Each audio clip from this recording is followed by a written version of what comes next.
네, 오늘 119조 석공회장선사. 부의 석공이 안도의 휘하에 있을 때, 안도 스님이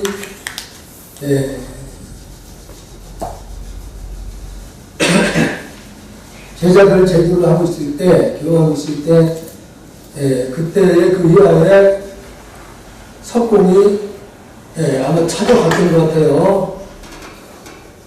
안도가 석공에게 물었다. 그대는 여기에서 무엇을 하고 있는가? 아마 석도 스님이, 안도 스님이 계신 휘하에 아마 공부를 하고 있었던 것 같아요. 그러니까 안도 스님이 석공 스님에게 보는 거죠. 여기 뭐하러 왔냐? 이제 뭐하러 와서 뭐하냐? 자, 우리 고사님, 뭐하러, 지금 뭐하러 왔습니까?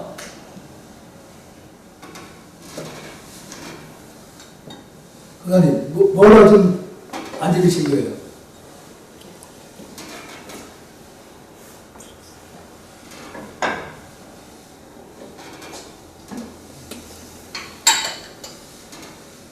지금 이게 같은 질문이거든요. 같은 질문인데, 여기서 무엇을 하냐 이렇게 물었을 때 저는 이곳에서 소를 치고 있습니다. 소를 뭘 상징한다고 했어요? 원래 마음자리를 말씀드린다고 했잖아요. 그러니까 나는 왜 여기에 있느냐 이렇게 물었을 때 나는 내 본래 마음자리를 어떻게 보면 찾고자 합니다. 친다는 말이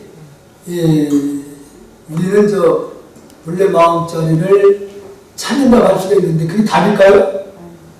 그게 답이 아닌 거예요. 여기서 보겠습니다.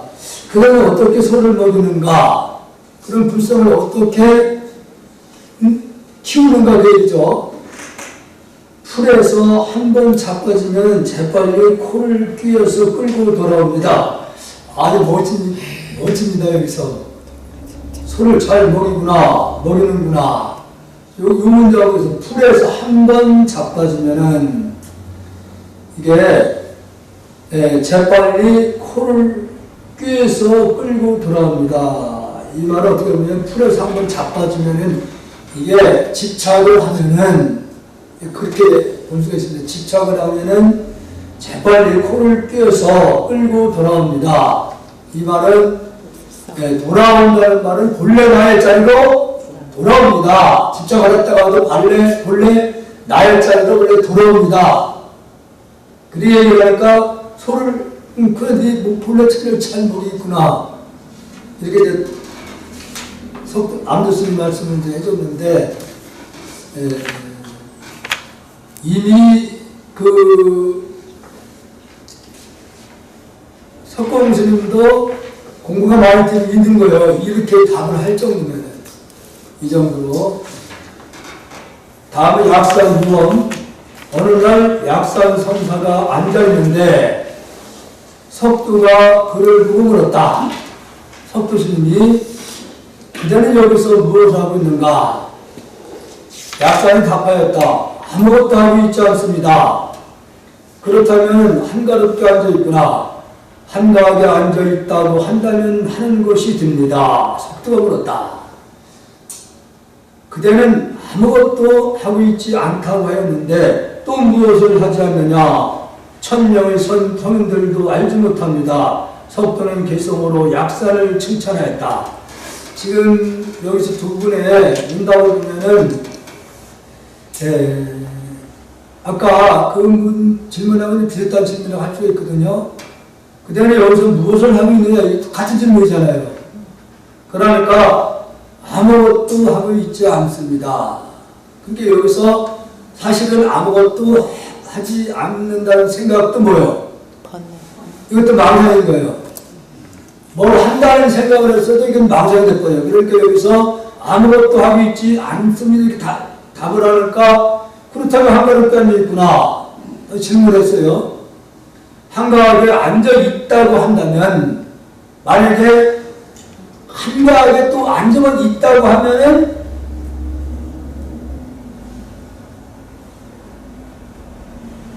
하는 것이 됩니다. 그러니까 뭘 하고 있느냐 이렇게 물었을 때 저는 아무것도 하고 있지 않습니다. 이 말을 했을 때 석도 스님께서 그렇다면 한가롭게 앉아 있구나 이래 물으니까 한가하게 앉아 있다고 한다면 하는 것이 됩니다. 이 말은 뭐냐면은 한가롭게 있지 않는다고 하면 뭐예요? 이것도 망언인 거예요. 그러니까 진여 실상에서는 입을 뜨면 그르치잖아요. 그 자리에서는. 진여 실상의 자리에서는 입을 띄면 그러니까 한가롭다, 한가롭지 않다는 생각을 해도 이미 여기서는 망상이 됐거든요. 그러니까 한가롭게 있다고 한다고 하면은 그것도 역시 망상을 일으키는 겁니다. 이렇게 다시 가르친 거예요. 그러니까 석두가 다시 물은 거죠. 그때는 아무것도 하고 있지 않다고 하였는데 또 무엇을 하지 않느냐? 무엇을 하지 않느냐 이지. 이 자리를 이제 답을 한 거예요. 네가 아무것도 하지 않다고 했는데 또 무엇을 하지 않느냐? 그나마도 무엇을 하지 않느냐 하는 그 자리는 입을 뜨면 그르치잖아요. 그 자리는 그르치니까 천명의 성인들도 그 자리는 입을 뗄 수가 없습니다. 알 수가 없습니다. 말로 표현을 못합니다. 진의 십상자를 얘기를 하고 있으니까. 진 십상에는 유문을 떠났기 때문에 그 자리는 입을 뗄 수가 없어요. 그러니까 성인들도 그 자리에 입을 떼지 못했다. 석도는 개성으로 약산을 칭찬하였다. 예로부터 같이 살아도 이름을 몰랐거늘. 이 뭘 얘기하는 거예요? 예? 본래 진여 자선을 말하는, 본래 지성은 진여 자선 함께 있는 거잖아요, 항상. 어디를 있든 없든 건 항상 본래 나는 함께 있는 거예요. 그러니까 예로부터 같이 살아도 이름을 몰랐거늘, 본래 진여 실상은 그 누구도 문자로 언어로 표현했기 때문에 몰랐다고 하는 거예요. 모르죠. 그 전에 누구도 이름 뗄 수 없으니까. 걸림없이 간직하여 이렇게 수행하는구나. 본래 진여 자성에만 마음을 두고 수행을 하는구나. 옛 성현들도 알지 못하신 것을 하찮은 본부가 어찌 쉽게 그걸 밝힐 수 있겠냐. 예? 성인들도, 과거의 성인들도 그 자리는 그 누구도 입을 뜰 수 없는 자리를 하찮은 본부가 어찌 쉽게 그것을 알 수 있겠느냐.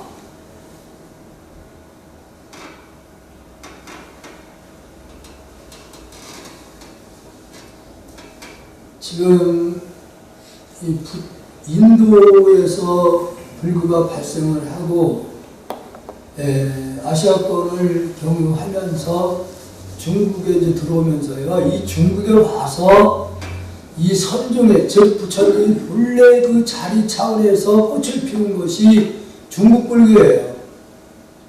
중국에서 이 시대의 해능스님으로부터 불교가 이 선종이 굉장히 또 꽃을 피웠죠. 그러니까 전부 다 문답이 그 진여 실상 차원에서만 문답이 오고 하는 거예요. 도인들이 엄청나게 많이 나왔던 중국에서.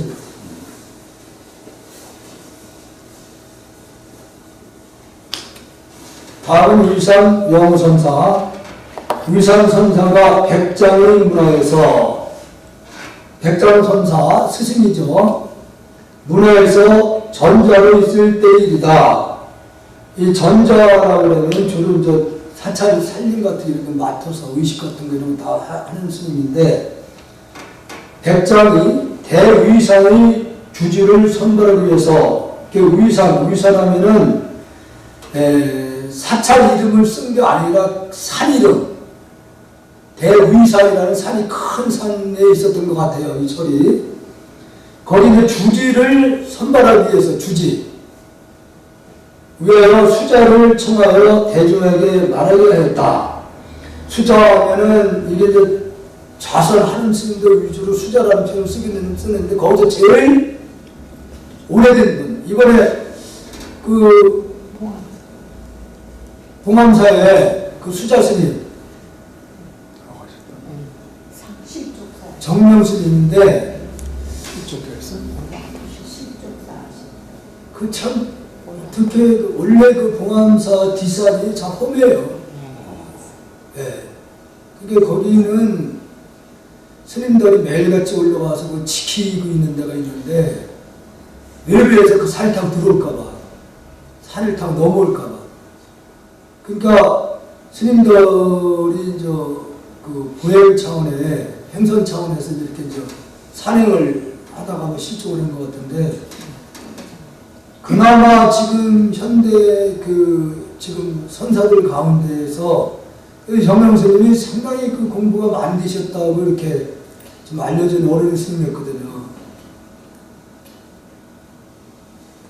그나마 지금 지금 한국 조계종이 수행자의 마음을 이끌 수 있는 리더가 없다고 지금 얘기를 하고 있는 거예요. 지금 한국 분위기가 그런 정체성이 없어요, 지금. 그러다 보니까 스님들이, 요즘 출가하는 스님들이 지금 종경 스님이 가나선을 그렇게 외쳐도 그거 기울이는 사람이 별로 없어요, 지금은. 다 남단불교권에서 들어온 그런 수행법을 지금 하고 있습니다. 그러니까 아직도 우리 지금 종경 스님은 무조건 하루야, 가나선. 젊은 스님들은 관심이 없어요, 화두에 대해서. 무슨 얘기냐면은 이 중국의 조사 스님들 같은 경우는 전번에 말씀드렸듯이 근기를 다 이렇게 보고 근기에 맞는 하도를 제기를 해줬거든요. 근데 지금 일반적으로 한번 무의리도 거기서 종교할 때 상자님이 그 정명 스님을 아마 개방을 하는 일이 있다, 별들이 있대요. 일주일에 한 번이든가. 그러면 스님들이 한 명씩 들어가서 하두를 타고 나오는 거야. 하두를. 그러니까 지금도 봉암사에서는 그 조계종의 명명을 가나선 이루기 위해서 굉장히 강조하거든, 하두를. 그러니까 무의를 스님한테도 하두를 이렇게 그냥 문자로는 그렇게 나오니까 그냥 그게 안 되는 거야, 이게. 그러니까 그 무일스님은 그 얘기를 했다는, 저는 은사스님이 연구를 하기 때문에 연구를 하고 있습니다. 그러니까 그것도 괜찮지, 그냥 열심히 하게 그러더래요. 그게 지금은 그냥 무조건 일반적으로 해라고 얘기를 해버리니까 이게 의심이 안 생기는 거야, 이게.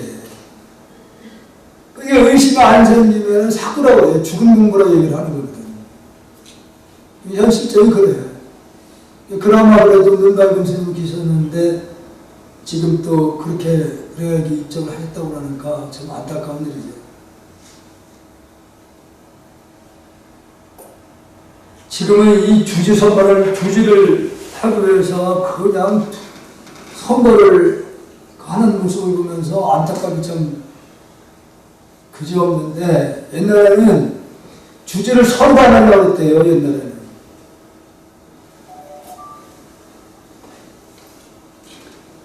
그래서 여기서도 백장 스님이 이 대울산에 대중들이 워낙 많으니까 그 대중들을 리더할 수 있는 주지를 선별하기 위하여 수자를 청하여 대중에게 말하게 하였다. 뛰어난 이가 있으면 주지를 줄 것이다.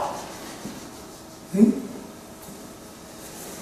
눈 밝은 사람이 있으면 그 사람에게 주지자를 주겠다, 그 얘기예요. 그런 뒤에 깨끗한 물병을 가리키면서 물었다.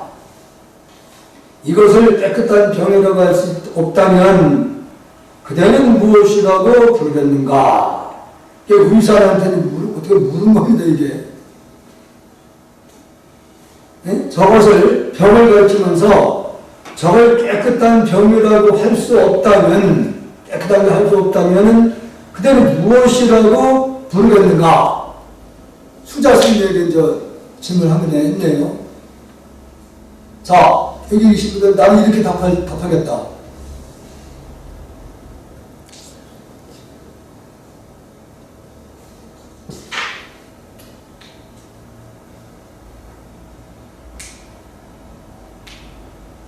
깨끗한 병이라고 할 수 없다면 그대는 무엇이라고 부르겠는가? 오늘은 밥값을 좀 안 드시는 것 같아요. 수자가 말했다. 그렇다고 나무 뭉치라고 할 수도 없습니다. 그러니까 여기서는 이게 이제 체에서 묻는 거 용에서 묻는지를 이렇게 간파를 먼저 하고 답이 나가야 되거든요. 그러니까 병 자체를 놓고 이거 깨끗한 병이 아니라고 하면 무엇을 하고 부르겠느냐 얘기거든요. 그러니까 이 수자가 나무 뭉치라고 할 수도 없습니다. 없다.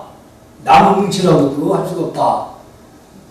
이 질문이 어떻게 보면은 용에서 물었다고 생각하고 용으로 답을 해준 거예요, 일단은.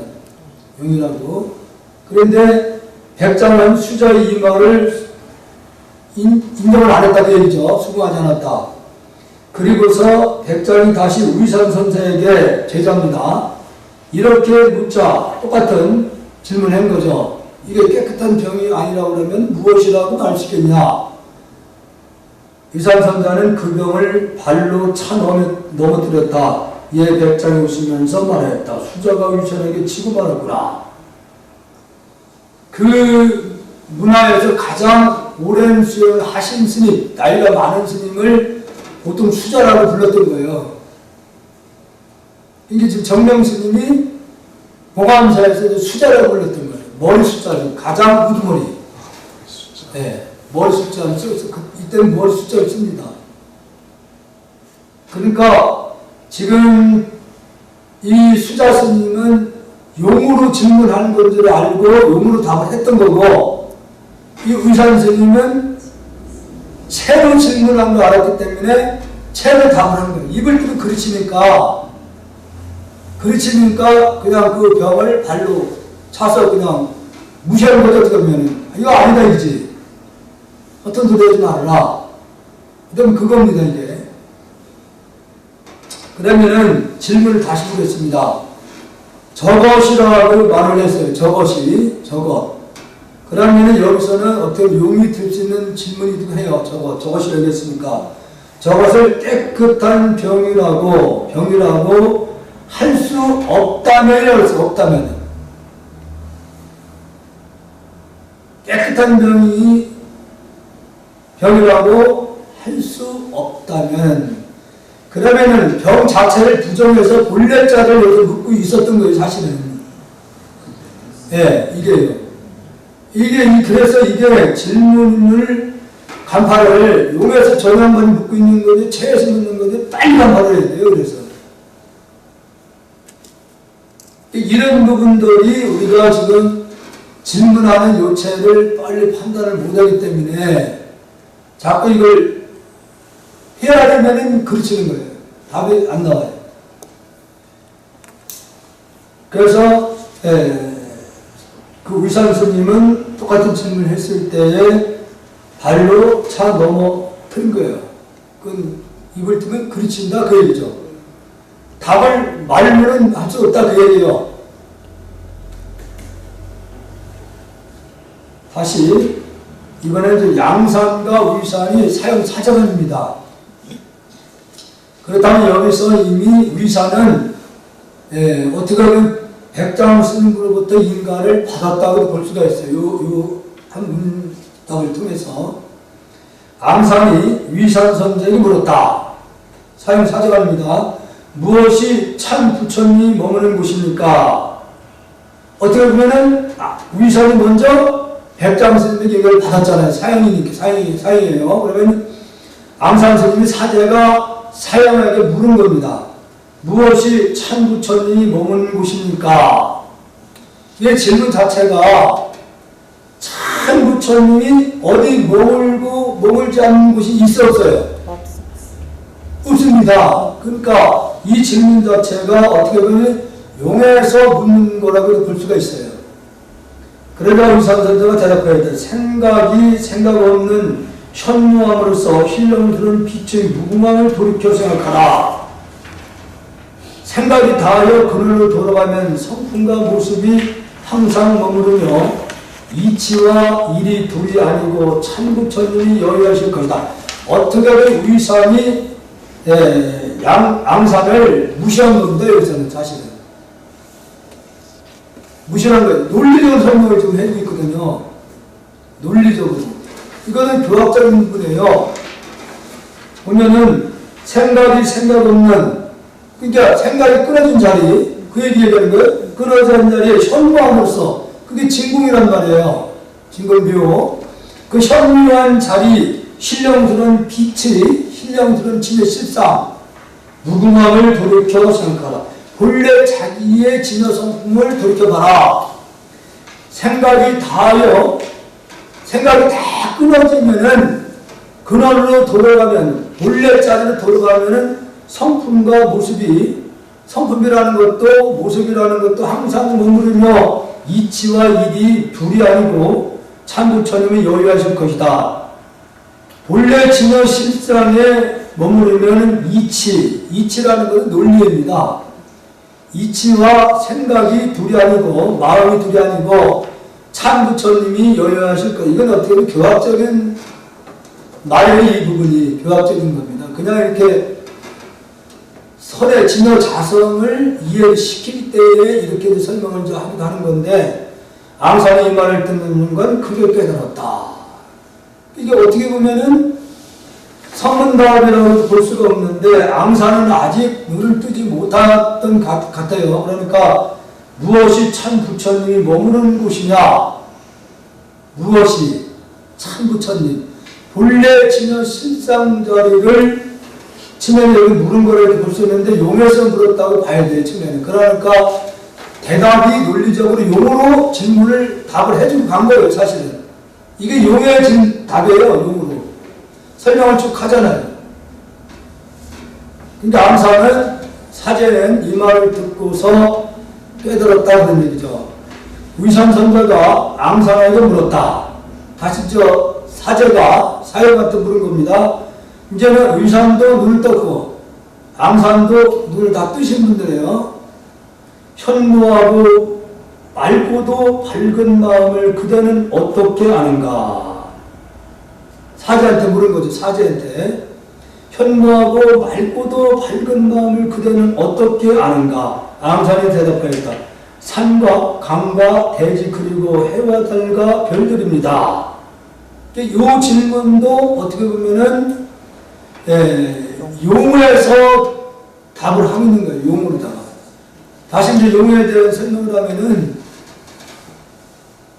우지의 근본, 우리가 깨달음의 자리라는 것은 하나의 그 마음자리를 얘기를 하는 거기 때문에 그 하나의 마음자리에는 물질이 아니기 때문에, 모양이 아니기 때문에 있다고 하면 모양이 있어야 되고 없으면은 아주 없어야 되는데 마음이라는 부분이 있기 때문에 있다 없다를 거기서는 언양도다 얘기를 떠나는 자리예요. 거기서 문자를 많이 표현할 수가 없어.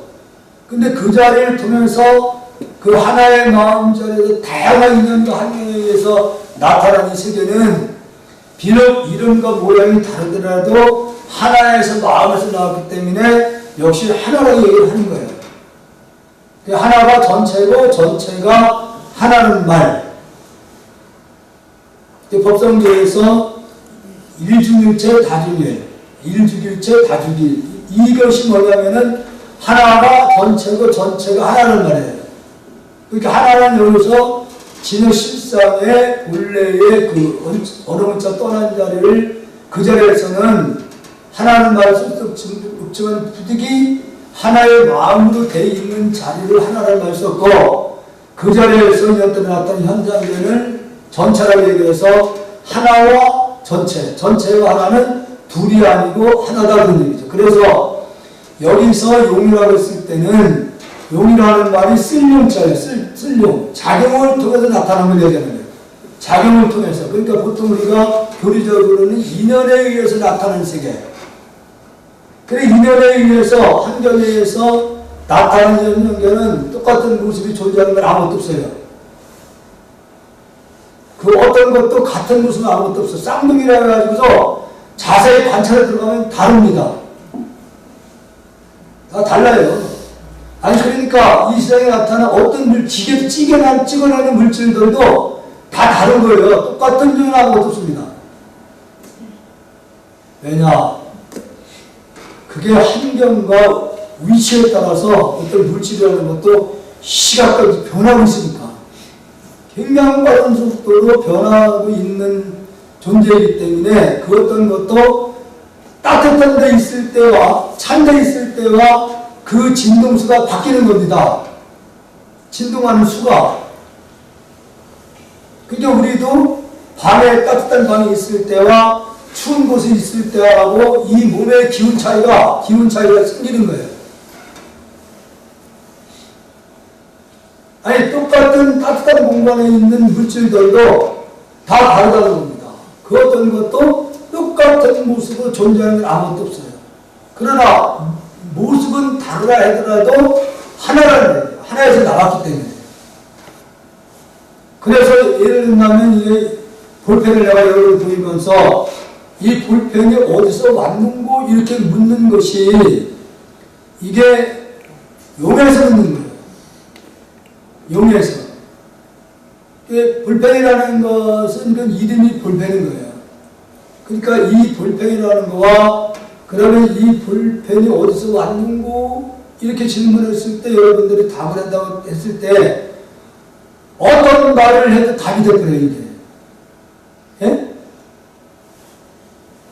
돌멩이라고 해도 답이 된다 이지. 왜 그러냐면은 방금 설명드렸듯이 돌멩이든 이 볼펜이든 어디서 나왔어? 하나의 마음에서 나왔기 때문에 이름과 모양이 다르더라도 돌멩이와 볼펜은 하나라는 얘기입니다. 그런데 반대로 볼펜에 대해서 읽어보세요 하고 또 이 질문이 틀린 거예요. 먼저 질문하고 이렇게 가르쳐서 읽어보세요 이렇게 하는 것은 볼펜의 본래 자리를 묻는 거예요. 여기서는. 그래서 그들의 주장자를 탁탁탁 치면서 읽어봐라는 것이 그 소리의 본래 자리를 묻고 있는 거예요. 여기서. 가끔 지금도 선상화 스님들은 법상에 올라가서 주로 주장자를 보이면서 이렇게 불러서 일러라 이라는 소리 지금도 있어요. 법상에 올라가셔서 일러라. 주장자가 그렇게. 그래서 일러라고 하잖아요. 네. 일러라. 이것도 체에서 묻는 거예요. 그리고 우리 거듭을 어떻게 답하겠어요? 그렇지. 바꿔하는 거라는 거예요. 이게 체와 롱을 이것만 구분할 수 있다고 그러면 이제 불교에 대해서 더 이상 배울 건 없어요. 교리적으로, 이치적으로. 이제는 하나의 자리로 돌아가기 위해서 정진만 하면 되는 거예요. 그러니까 여기 중국 선자들은 그 하나의 자리를 깨치거든 몸무리를 치고 있는 거거든. 수행을 하는데 선배라는 스님이 또 불러가지고 일러라 이렇게 한단 말이에요. 일러라. 그러면은 순간적으로 자기도 모르게 말이 탁 튀어나올 수 있단 말이에요. 공부하기 읽으면은 그게 이제 바로 여러 번 예를 들었지만은 닭이 알을 품다가 막 이렇게 돌리면서 온도를 맞춰주잖아요. 그러면 그 알 안에 있는 병아리가 돼서 나올 때가 되면 얘들이 울어요. 엄마를 부르는 거예요. 이미 알 속에서.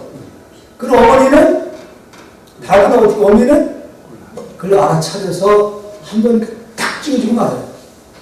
완전 나오려고 껍질 벗겨주는 게 아니라 한 번만 탁 찍어도 금방 이렇게 가볍게 만들어지면은 새끼가 알아서 거기서 나와야 돼.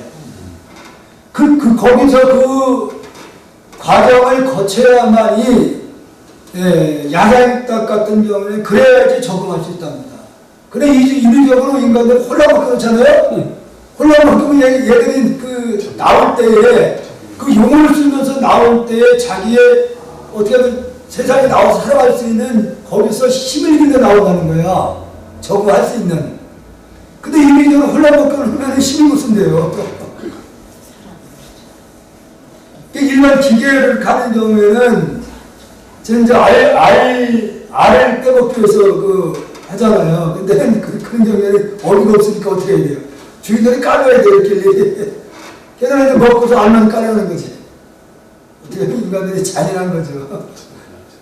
잔뜩 막 먹기 싫은 거 먹여놓고서 불도 안 꺼요, 걔들은 잠도 못 자게. 계속 먹이게 만들어 잠도 못 자게 해놓고 알만 깔아야지. 그럼 어떻게 보면 인간들의 이기심이 굉장히 이기적인 거야. 잔인한 거지, 어떻게 보면은. 지금 축산업 하시는 분들도 대부분이 지금 그렇게 하고 있잖아요. 강제로만 먹여놓고서는 살만 부지런히 찍어놓고 돈벌이를 하는 거지. 사실은 그게 업을 짓는 거 아니에요? 분명 업을 짓는 건데 그런 환경에서 자라는 그 닭들 있잖아요. 스트레스를 굉장히 받는답니다. 스트레스. 예. 스트레스를 받은 상태에서 알을 낳잖아요. 그리고 알이 균형들이 다 깨져 있답니다. 그것도 예, 그러면은 사실은 그 인체에 우리가 자연에서 낳은 알들하고 비교를 해보면은 이게 영양 성분이 이런 게 많이 떨어진대요. 돼지고기도 그렇습니다. 돼지고기도 스트레스 받고 막 강제로 먹여놓고 막 이런 놈들은 그 스트레스를 잔뜩 받고 성장한대요. 그러니까 자연이 좀 방법해서 기르는 거와 조그만 공간에서 놓고 키우는 고기하고 이게 내 입에서 그런 생각이 나와서 그렇지만 분명히 뭐가 다르답니다. 이게 분명히 다르대요.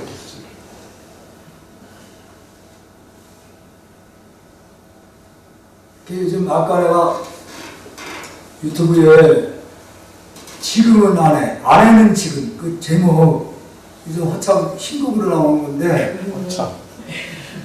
가사는 가다. 아니 그게 아침마당에 나와서 불렀어요. 화참이네. 화참 그분이 아침마당에. 그래서 가만히 가사를 듣고 보니까 오늘날 이 시대에 딱 맞는 가사 내용이더라고요. 그게 남자분들한테 이 고산분들, 특히 취직한 분들한테는 너무 이 가사 내용이 팍팍 와닿는 거야.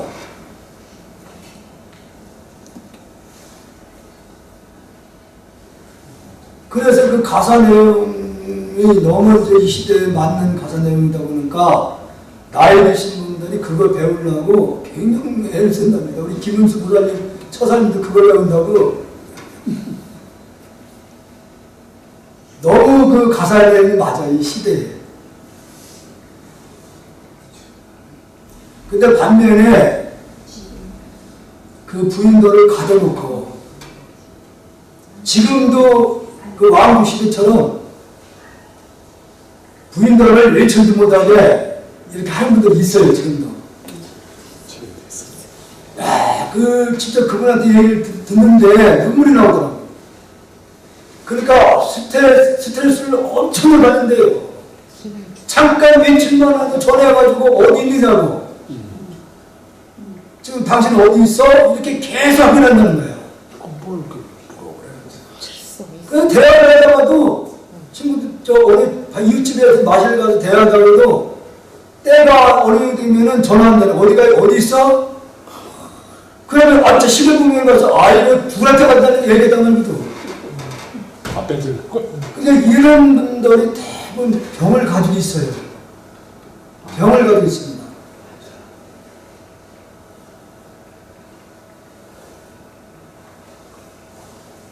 이 가사 내용에는 부인이 일출해서 해가 뉘웃 넘어가고 있거든요. 그런데 부인한테 전화가 딱 오지. 전화를 받으니까 당신 저녁을 나와서 해. 대부분 지금 그렇게 하고 있다는 거지. 이런 분들은 스트레스를 덜 받는다는 거예요, 그나마. 이때는 어떻게 남편이 부인한테 코를 낀 거야. 이 사람, 저 사람 하면서.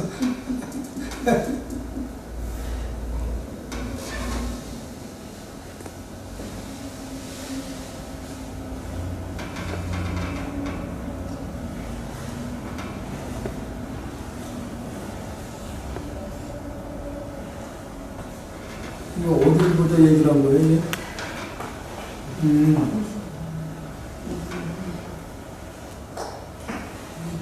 그래서 여기서 이치와 일이, 이치, 이게 설명이거든요. 논리. 이치와 일이 둘이 아니다 하는 부분이 바로 체, 용, 상. 원래 이렇게 얘기를 하는 건데 줄여서 체, 용만 얘기를 하는 거예요. 이 상은 뭐냐면은 모양을 얘기하는 거예요.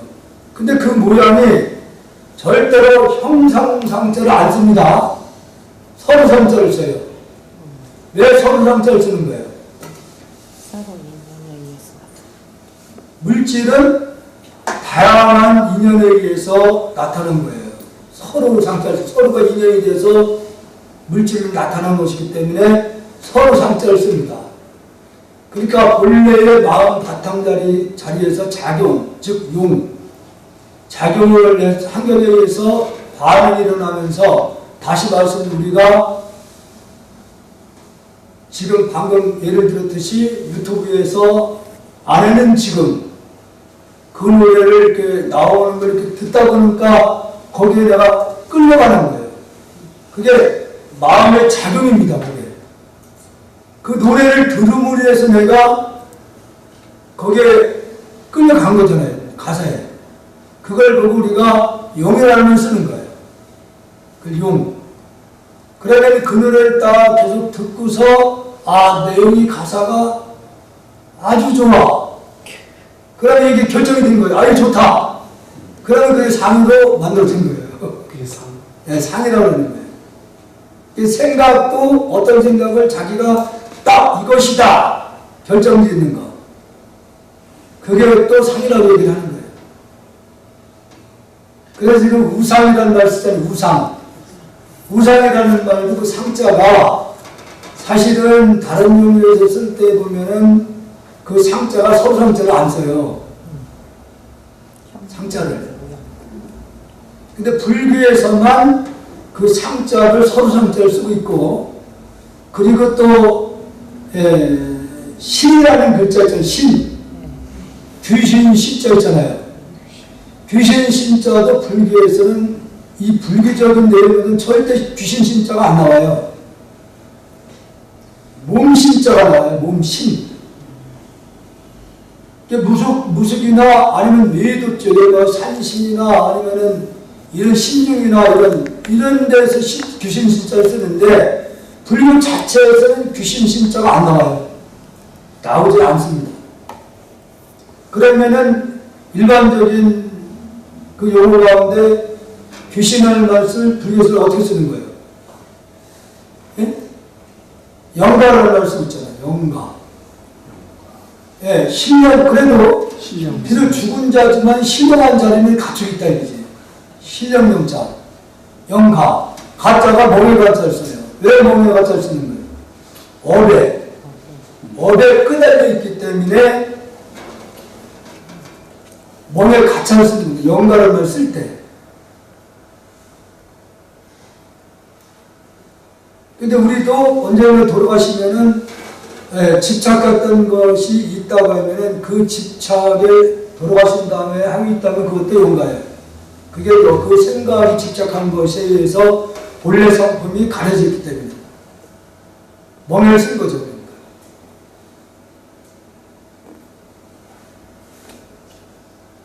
이런 부분들도 다른 종교에서는 귀신 신자를 쓰고 신부라는 말을 쓸 때 귀신 신자를 쓰잖아요. 귀신 신자를 씁니다. 신나를 까는 소리지 그러니까. 우리가 볼 때는 광화문에서 하늘을 향해서 하나님 뭐처럼 할 때 볼 때 참 웃음이라고 하더라고 그게. 그런 존재는 없는데 다 마음은 하나님인데 하나님을 그들은 어디서 찾아요? 밖에서 찾죠? 그들은 외도라고 그러는 거예요. 그래서 외. 네, 외도.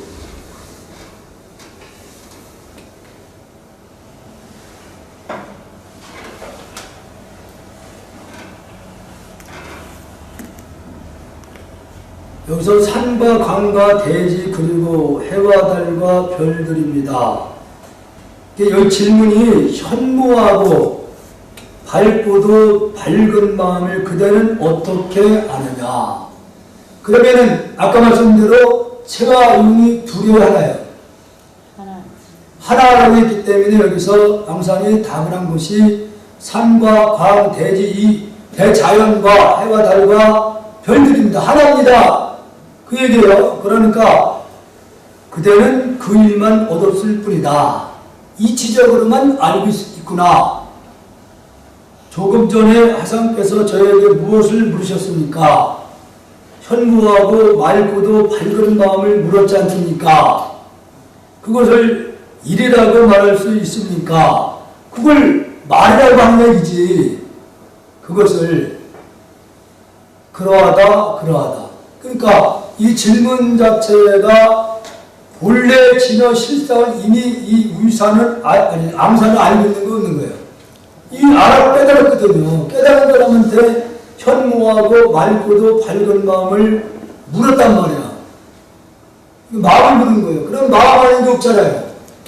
다 마음에 의해서 나타나는 거라고 얘기했으니까.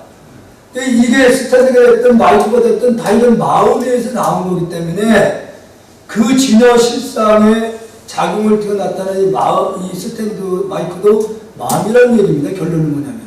왜냐면 의학적으로 보면 이게 지금 딱딱한 거 보이지만은 이거 역시 현미경을 놓고 본다고 했을 때 굉장히 빠른 속도로 진동하고 있는 거예요. 그게 무슨 시간이 없는 문제들이에요. 그렇게 빨리 진동을 하고 있으니까. 근데 있다고 하면 1초라는 시간이 있을 때 있는 거예요. 예? 1초라는 시간이 있을 때 우리 있다고 얘기를 할 수 있는 거예요. 1초의 시간. 1초의 시간이 있다는 1초 공간이 만들어진 거예요. 그런데 1초에 99억을 진동을 한다고 얘기를 했잖아요. 그렇게 빠른 속도로 진동하기 때문에 우리가 지금 현대물리학이 있다, 이 부분에 대해서 정의를 못 이루고 있는 상황이에요. 그러니까 파동이라는 말을 지금 하고 있을 뿐이에요. 파동이라는 말이 그렇게 만들어진 거예요. 그러니까 우리는 겉만 보고 있기 때문에 지금 이 부분에 대해서 이게 와닿지 않는 거예요. 우리는 지금.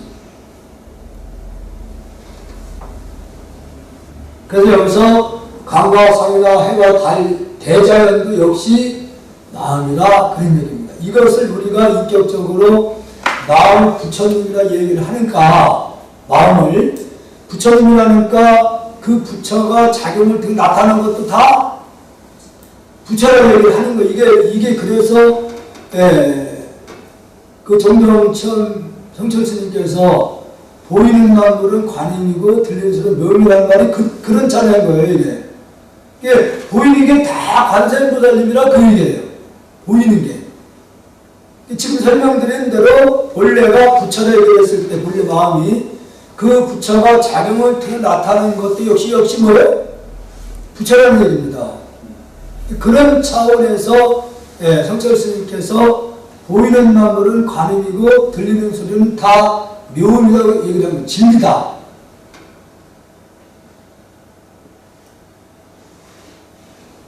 또 반면에 산은 산이면 물은 물이라는 것은 그냥 부처라는 것도 이름이 부처지 본래에는 없잖아요. 본래 진여 실상에서는 이미 어떤 작용을 통해 나타나기 이전에 본래 자리는 이름과 형성이 떠났잖아. 떠났어요. 그러니까 무슨 얘기냐면 다 부처라는 것은 이름이 부처다. 그 이름이. 그러다 보니까 회의대등을 알겠는 얘기지. 산은 산이요, 물은 물이라는 마음을 정해준 거예요. 그러니까 산은 이름이 그냥 산이고 물은 이름이 그냥 물이다. 그 얘기예요. 추천하지 말아라. 그런 차원의 한 말인데 이것을 이해를 못하는 분들은 별별 말을 다 만들어내야 되는 거예요.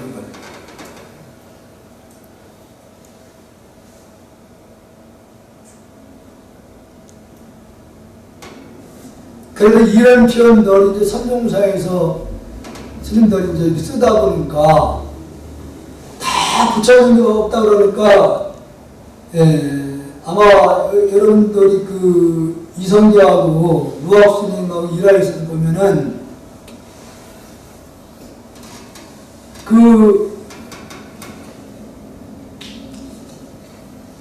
갑자기 왜 금방 말하는 생각이 안 나네. 조선 시골군.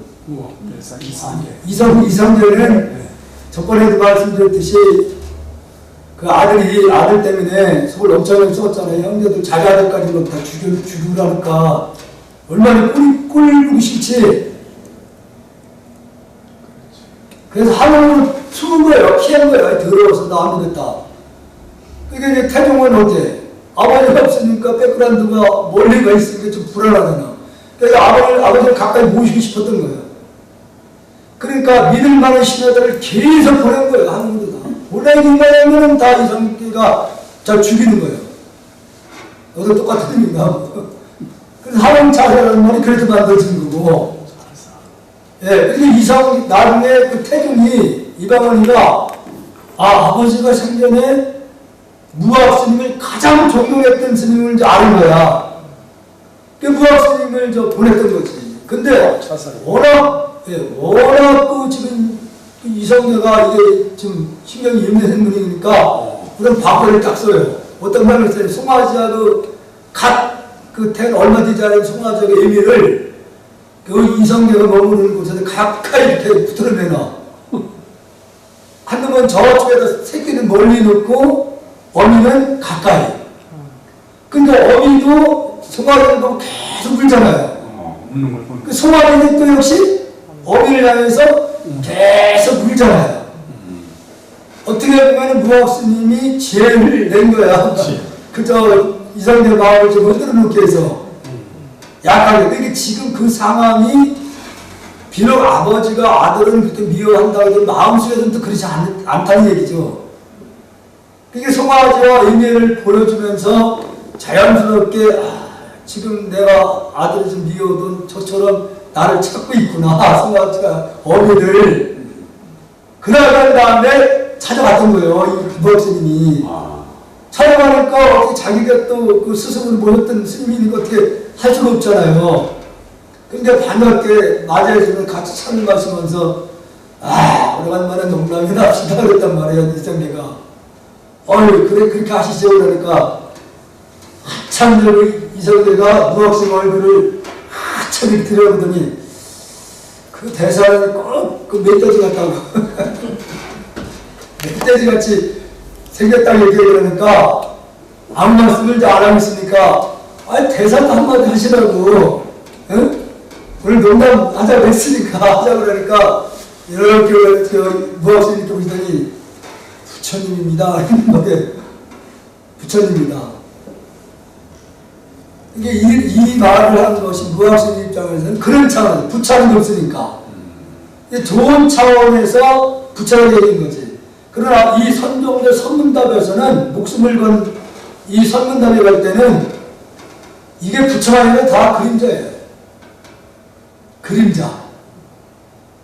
이게 즉 선종에서는 또 이게 달라지는 거예요. 교학적으로는 부처하는 게 없다 이렇게 떠들어 제껴놓고 선종사에서는 다 마음의 위에서 나타나는 것이기 때문에 마음의 그림자라는 말을 쓰는 거예요. 그림자. 이 그림자는 집착할 것이 있어요, 없어요? 그래서 철저하게 이 선문답에서는 지혜라는 말은 칼이에요, 칼. 지혜의 칼.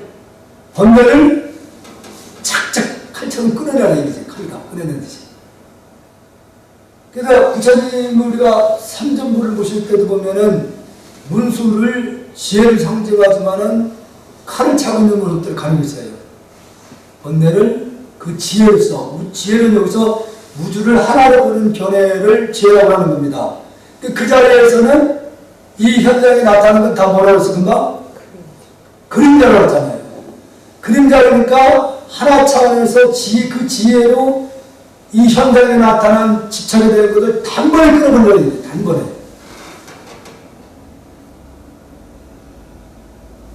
반면에 이제 오른쪽에 모셔지는 분이 관세음보살님 모시는 경우가 있어요. 아니면 이제 보현보살 모셔지는 경우도 있고, 이게 이제 모셔지는 것이 다 달라요, 사실은. 다른데, 관세음보살님을 모시는 경우에는 이제 부처님의 그 우주 지혜 하나 차원의 자비를 상징하기 위해서, 그 관세음보살님을 모시는 경우가 있어요. 10곳을 이렇게 들고 있잖아요, 대부분이. 10곳이라는 것은 바로 불성, 누구나 다 불성을 낱낱이 갖추고 있다는 얘기죠. 그걸 상징해서 표현하고 있는 거예요. 그러니까 보현보살은 어느 경우에는 뭐를 타고 있어요? 사자를 타고 있든지 코끼리를 타고 있는 모습들이 있어요. 그것은 행을 상징하는 거예요. 행. 수행. 그러니까 여기서는 보살행을 말해요. 보살행. 예. 근데 여기서는 보살 개념은, 보살은 부처가 되기 전에 부처로서의 갖출 수 있는 완벽한 덕과 지혜를 갖추는 과정이 있는 분들이에요. 보살행. 예. 그게 기본이 육바람을 행이 되는 거죠. 육바람의 바람을, 즉 육바람이 곧 바람을 열반에 이루는 완벽한 열반에 이루는 길이다, 그런 얘기죠. 이게 안 되면은 육바람을 행을 거치지 않으면은 석가모니 부처님처럼 완벽한 그런 위대한 성인은 못 된다는 거예요. 그래서 아라한가를 정득하면 다 성인의 세계를 얘기를 하는 거예요. 성인의 세계. 아라한가. 부처님 자신도 아라한가를 정득했다고 얘기했어요. 근데 같은 아라한가를 정득했지만은 그 힘을 쓸 때, 중생을 제도로 하는 힘을 쓸 때는 비교가 안 되는 거예요. 일단 지혜로서는 그 근본을 깨달은 것은 좀 다르지 않은데, 그 행에 있어서는 부처님의 능력을 따라갈 수 없다는 거죠. 그게 육바람을 통해서 그 힘을 쓸 수 있는 능력이 만들어진다는 거죠. 이게 이제 쉬운 일은 아니라 그런 얘기죠. 이 육바람의 행위. 그게 지금 대부분이 보라님들이 봉사하는 것도 육바람일 행 가운데 보시행이라고 얘기를 하는데, 그 보시행이 아니에요. 우리가 지금 하는 것은 애열심 사는 거나 불쌍하다는 생각, 뭔가 부족하고 뭔가 좀 어렵게 사는 분에게 도와준다는 것은, 그것은 보살 차원이 아니에요. 보살행이 아닌 거예요. 그건 동정에 의해서 하는 거라 인과가 연결이 됩니다. 보살 개념은 우주를 하나로 보고 대상이 다 끊어진, 오직 그 끊어진 가운데에서 하는 행위이기 때문에 거기에서는 조금의 집착이라는 게 다 끊어진 상태에서 하는 거예요.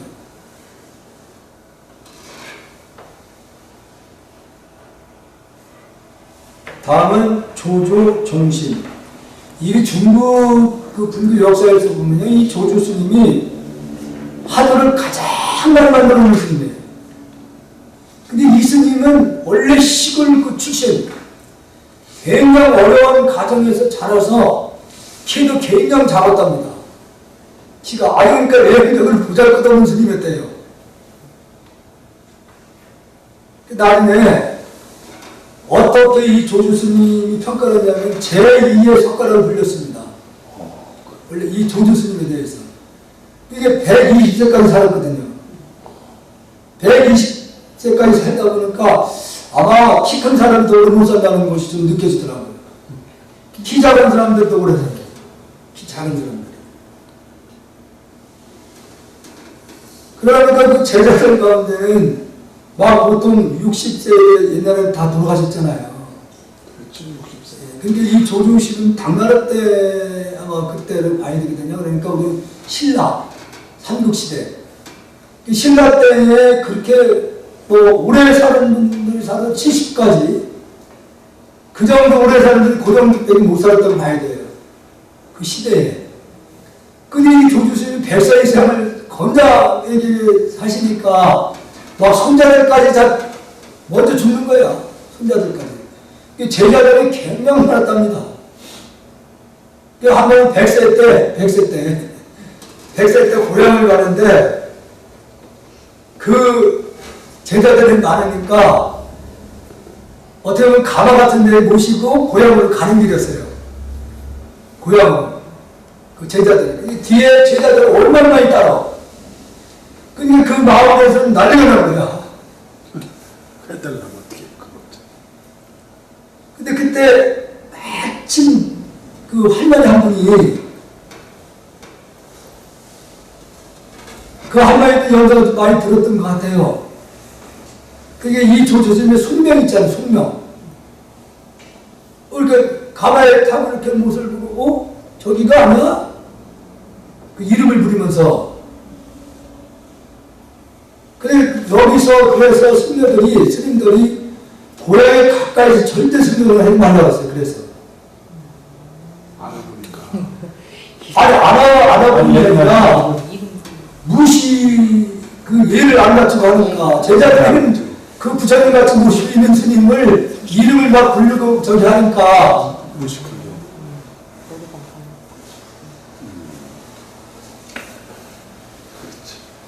저도 한번 말씀드린 고향의 친구들이 저 회원님을 찾아와서 자기가 어쩔 수 없이 내 이름을 부를 수밖에 없지, 설명을. 그러니까 고향이 일리 와서 나오시라고. 아무리 친구라도 스님인데 존댓말을 써야지 반말을 어떻게 쓰냐고. 그러니까 얘들이 모르는 거예요. 그래서 제 고향이 이쪽이니까.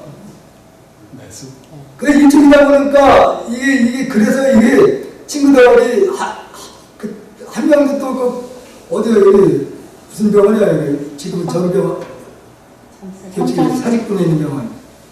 거기 봤는데 거기서 봤는데 고향 사람들이 돌아갔던 것 같아. 신도들이 시간을 갔는데 그때 옛날 일이지 지금 소보살이 있을 때니까.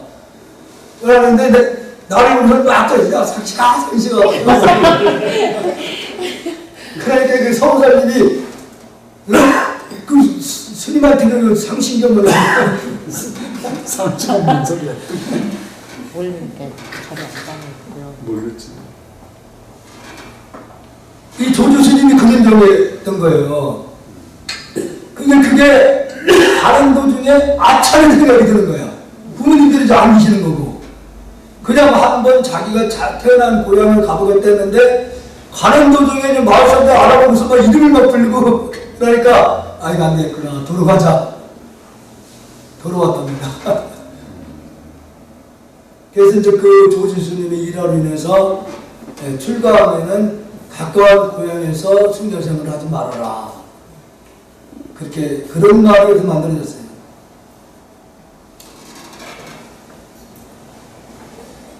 조조 선사가 남전에게 물었다.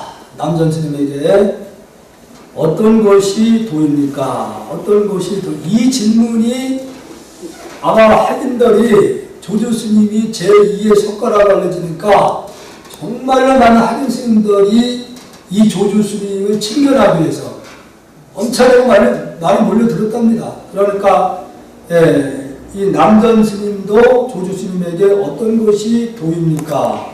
조조 선사가 남전이 스승이었던 것 같습니다. 남전은 대답하였다. 평상심이 도이다. 그래서 여기서 말이 이 평상심이라는 말이 이 남전 스님에 의해서 만들어진 말이에요. 평상심. 그러니까 이 평상심이라는 것은 어떤 차원의 평상심이에요? 중독. 예? 있다. 대상에 끄달려가지 않는 마음이 평상심이에요. 대상에, 경계에 끄달려가지 않는 마음. 그게 지금 실상이라는 거지. 그게 도다. 평상심이 도이다. 향해서 나가야 합니까? 그러면 그 자리로 계속 나가야 됩니까? 향하고자 하면 어른할 것이다. 여기서 바로 그 자리는 오고 하는 게 없으니까 나갈 것이 없다. 바로 하나의 마음자리 차원의 얘기를 하기 때문에 그 자리는 오고 가는 것이 없다. 어떤 데에도 끄달려 가지 않는 것이 곧 도닥입니다. 그게 바로 평상시입니다. 향하고자 하지 않으면 그것이 도인 줄 어떻게 알 수 있습니까? 이 질문이 아직 조주 스님은 눈을 뜨지 못한 상태였던 거예요. 예, 왜냐하면 아직도 이 남전 스님이 향에서 나가야 평상시 도이다는 그 말을 아직 모르는 거예요. 그 뜻을 모르고 질문을 다시 하는 거죠. 향하고자 하지 않으면 그것이 도인 줄 어떻게 알 수 있습니까? 그게 어떻게 도인 줄 아냐? 그럼 도는 나가서 하는 거예요? 본래 있는 거예요? 본래 있는 거.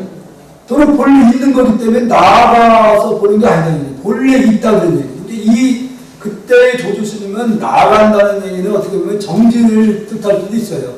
계속 그 자리를 향해서 정진해야 되니까 이렇게 질문할 수 있는데 이미 남전 스님은 그 하나의 자리에 돌아와 있기 때문에 자기 보는 입장에서 도에 대한 말을 해야 되니까 또는 나가서 있는 게 아니다 그런 얘기지. 본래 있는 거니까 도는 안다거나 모른다거나 하는 데에 속해 있지 않다. 안다면 허무한 깨달음이요 모른다면 무기일 뿐이다. 그러니까 여기서 만약에 그 도에 대해서 근본 실상에 대해서 입을 뜨면 그친다고 말씀드렸잖아요. 그러니까 그 자리를 안다고 해도 그 잘못된 거고 또 모른다고 해도 또 잘못된 거고 그래서 안다 모르는 데에 속하지 있지 않다. 만약에 안다면 허망한 깨달음이요. 만약에 그걸 알았다고 하면 진짜 안다지. 알았다고 입을 못 띄는 건데 알았다고 하면 그것은 허망한 거다. 쓸데없는 짓이다. 모른다면 그건 무기일 뿐이다. 모른다고 얘기했을 때는 그 모른다는 말도 맞지 않는 건데 그 무기라는 말은 이걸 바로 묵조선의 일종의 수행법이에요. 그 자리에 마음을 가만히 두고 있는 게 이게 잘못한 무기 쪽에 떨어질 수 있다는 거죠. 그러니까 마음 바탕을 이것이 지금 우리나라 한국에서는 지금 범어사의 조실 스님이 지우 스님이 이 수행을 했다고 유일하게 알려진 분이에요. 이 묵조선 수행을. 근데 그게 잘못하면 무기에 뚝 떨어져 들어가면 거기에 고자리에 딱 머물게 되면 신체는 성장하는데 마음만이 부도하고 있는 상태에 딱 머물게 되면요 이게 몇백 년, 몇천 년 지나도 그대로 있답니다. 신체는 그대로 자란대요. 예. 그래서 이 수행을 한국의 그 군대 스님들은 절대 그걸 부정을 하는 거예요. 그건 위험하다. 예, 중국에는 그런 일화가 많았어요. 문화혁명 이후에 중국을 이제 개발하는 일부 도로도 막 뚫고 하는 일들이 이제 생기면서 큰 산을 도로를 터널을 만들게 뚫고 들어가는 과정에서 큰 안반이 딱 이렇게 보이는 거야. 근데 안반이 가운데는 이렇게 흙으로 다 막혀 있어요. 그래서 그걸 일단 흙을 먼저 긁어내다 보니까 동굴이었던 거야. 이게 산사태로 해서 이 동굴이 막힌 상태에 있던 거예요. 근데도 그 안에 들어가 보니까 사람인지 짐승인지 도저히 알 수 없는 분이 거기 앉아있는 거예요. 보니까 수행자가 오랜 몇백 년 동안 그렇게 있었던 거예요.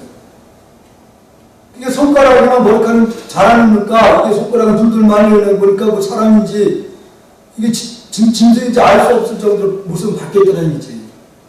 그게 무기에 떨어지면 그런 현상이 있기 때문에 그래서 우리나라에서는 이 조동종에서 만들어진 묵조선을 대부분이 하지 않았습니다. 지금 일본은 조동종이 있어요. 묵조선 수행하는 분들이. 일본 쪽에는. 우리나라도 지금 이제 다시 조동종을 만들어지긴 졌더라고요. 근데 알지도 못하고 조동종 얘기를 하는 거지. 이 조동종에서 이 묵조선 수행을 그래서 이 금기가 약하면 할 수가 없답니다. 그냥 흥미에 빠져버리기 때문에.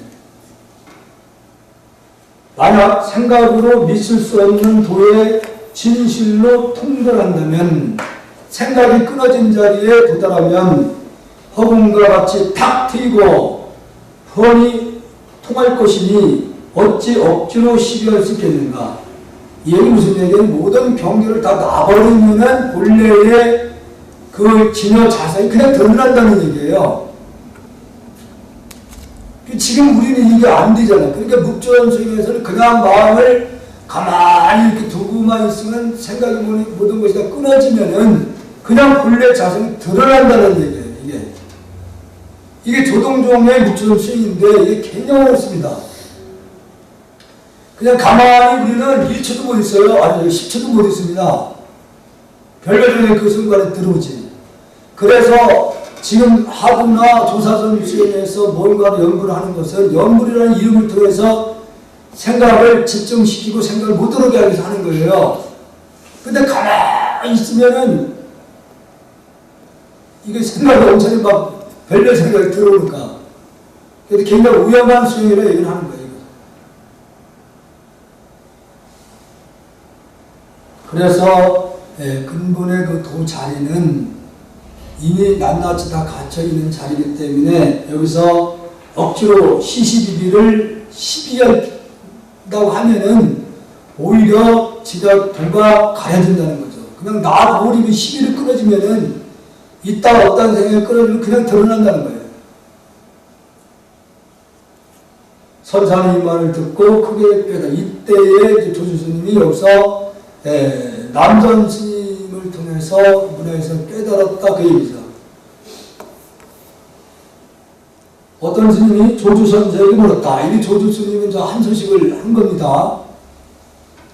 어떤 것이 조사께서 서쪽에 오신 팀, 이것도 이제 하루가 됐어요.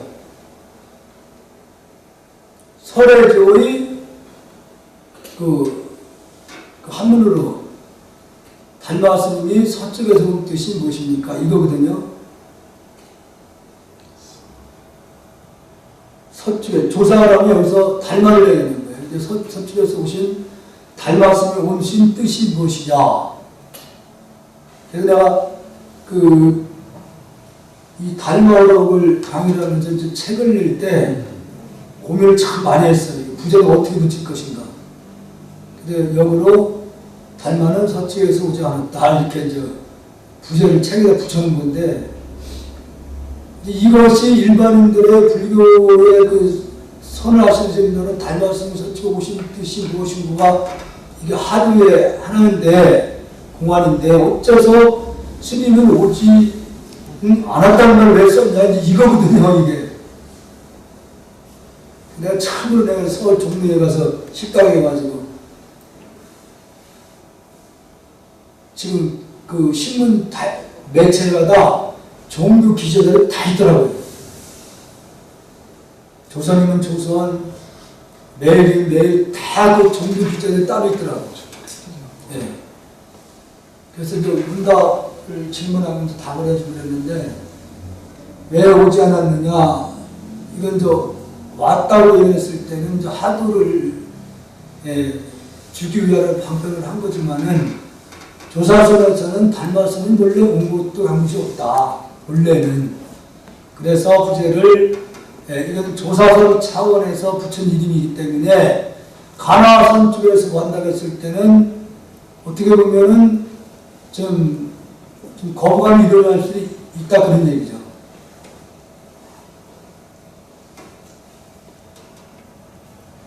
선사가 답하였다. 뜰한테 잣나무니라. 바로 이것이 달마 스님이 서쪽에서 오신 적이 있어요, 없어요? 없어요. 예? 이게 분명히 모르는 스님이 질문을 한 거예요. 그럼 이 질문은 어떤 질문이에요? 용차. 예? 아까 제가 볼펜이 어디서 왔습니까? 이 질문을 뭐라고 그랬어요? 용창. 문체죠. 용창에서. 용에서 질문이라고 얘기를 했잖아요. 이 볼펜을 보여주면서 일러낼 수 있다고 틀린 거예요. 이 볼펜의 본래 일러를 한 거고, 이 볼펜이 어디서 왔습니까? 이 질문은 용에서 질문이라고 그랬잖아요.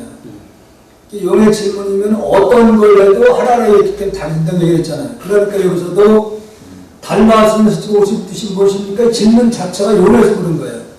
용에서 물었기 때문에 바로 뜰 앞에 잣나무가 있었던 것 같아요. 그런데 우리나라 그 수자 스님들이 직접 여기를 들렀었대요. 조조 스님이 계셨던 데를 가니까 조조 스님이 그 생전에 계시던 그 방문 앞에 이 잣나무가 아니라 전나무랍니다. 전나무.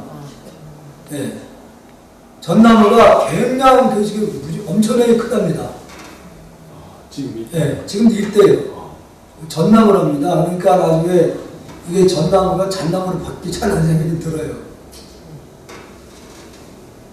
그러니까 이 질문이 용에서 물었기 때문에 그냥 뜰 앞에 잣나무를 가르친 거예요. 뜰 앞에 잣나무다.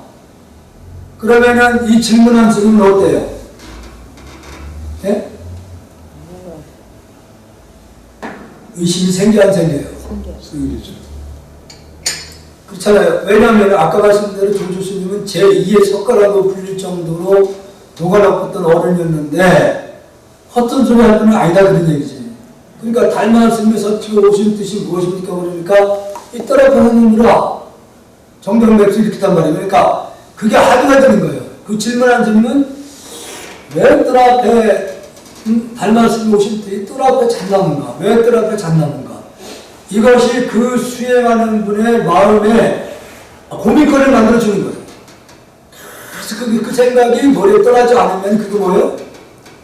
하도가 되는 거예요. 그러니까 마음을 집중시키기 위한 하나의 방편인 겁니다, 이게. 화상께서는 경계를 가지고 저에게 보이지 말아 주십시오. 이게 질문한 주님은 또 왜 경계를 가지고 저에게 보이지 말아 주십시오. 이게 모르니까. 나는 경계를 가지고 그대에게 보이지 않았다. 나는 네가 질문하는 거 그대로 답했을 뿐이다 그 얘기죠. 스님이 다시 물었습니다. 어떤 것이 조사가 서쪽에서 오신 뜻입니까? 다시 또 똑같은 질문을 한 거예요. 그러니까 선사가 대답하였다. 뜰 앞에 잣나무니라. 두 번이나 질문했는데 똑같이 뜰 앞에 잣나무라니까 이 스님은 그게 바로 저 머리에 착이 되는 거예요. 왜? 왜라는 말이 붙는 거예요. 왜 뜰 앞에 잣나무가? 왜? 이게 바로 지금의 공안이라고 하는데 이 공안이 조주 스님에 의해서 만들어진 게 엄청나게 많습니다. 어떤 스님이 조주 선생에게 청하였다. 제가 총림에 들어온 지 얼마 되지 않았습니다. 스님께서 잘 가르쳐 주시기 바랍니다. 그러니까 지금 우리나라에 총림이 몇 곳이 있어요? 5군데? 네? 지금 총림이 보통 총림은 강원, 선원, 유원 아니면은 영부원 이렇게 사관이 갖춰질 때에 총림으로서 자격이 갖춰지는 거거든요. 지금 법조사에도 총림을 만들려고 그렇게 애를 쓰는데도 안 돼. 지금요 강원에 스님들이 몇 명 없어요.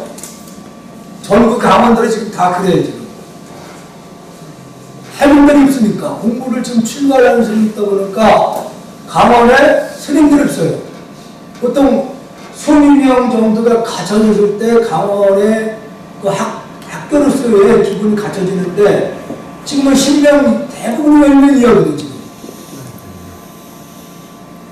그래서 지금 그 고민이 지금 많아요.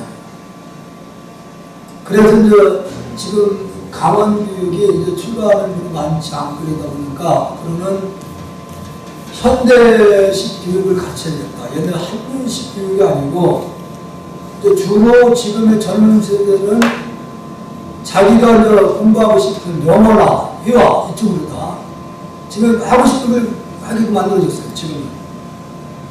그러니까 지금 젊은 세대들은 영어를 회화를 잘하는 분이 상당히 많습니다. 지금은. 뭐 영어 배워가지고 써먹어야 되는 거. 지금 외국인들 많이 들어오니까. 근데 실질적으로 외국인들이 한국에 들어오는 분 가운데는 이미 한국말을 빨리 배워가지고 들어오는 분이 많아요, 지금은. 어설프게 제대로 그 영어 하지 못하고 툭 던졌다가 상대 쪽에서 한국 우리말로 헛 던지면은 얼마나 당해. 그렇죠.